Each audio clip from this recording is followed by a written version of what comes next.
Isorana sady ianao tompoko lasitopoko vavy tsy misaraka amin'ny fahita lavitra matv ao anatin'ity fotoana ny fampahalalam-baovao amin'ny teny malagasy ity manotritra ny araba toko lasitopoko vavy ny zava-mitranga eny anivon'ny antenne mera-pirenena eny no entina amintsika ankoatra izay ny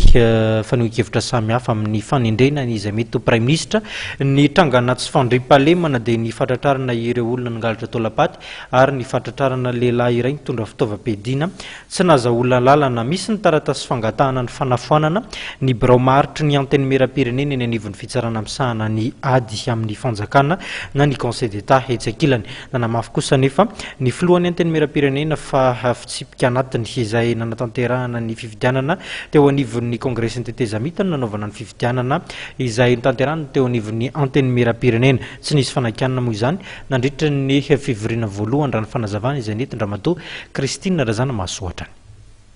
Mikasany andrava ary amerina indray ny fifidiananareo mpikambana eo anivon'ny bromaritry ny antenne mera-pirenena ireo solombavambahoaka sasatsasany indrindra ireo avy amin'ny vondrona PMP na ny plateforme pour la majorité présidentielle.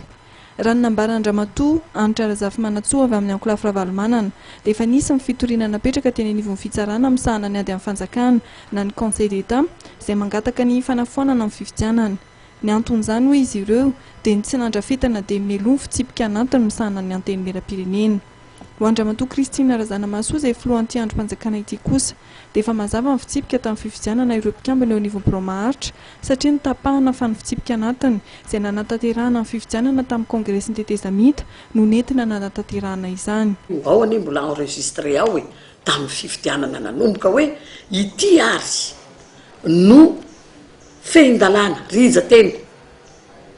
hoentsika manatanteraka ny fifidianana androany izay notsongaina tao amin'ny fitsipika anatiny congrès izay efa nisy contrôle de constitutionnalité tsy nisy nanangatanana na nanao raha remarque na dia iray aza rehefa nanambara sy namaky an'io raha matoa zokiny ilay solombavambahoaka zokiny tsy nisy nanao remarque fa dia natao ny fifidianana nizotra ny fifidianana. No maria amin'ny filohan'ny antenne mera-pirenena raha teo fa efa nandalo ny fizahana teo anivon'ny fitsarana avy momba lalam-pandrenana ny fandaniana amin'ny fitsipika anatiny antony izay anambarany fa manara-dalàna ny fandaniana mpikambana ao amin'ny bromaritry ny antenne mera-pirenena.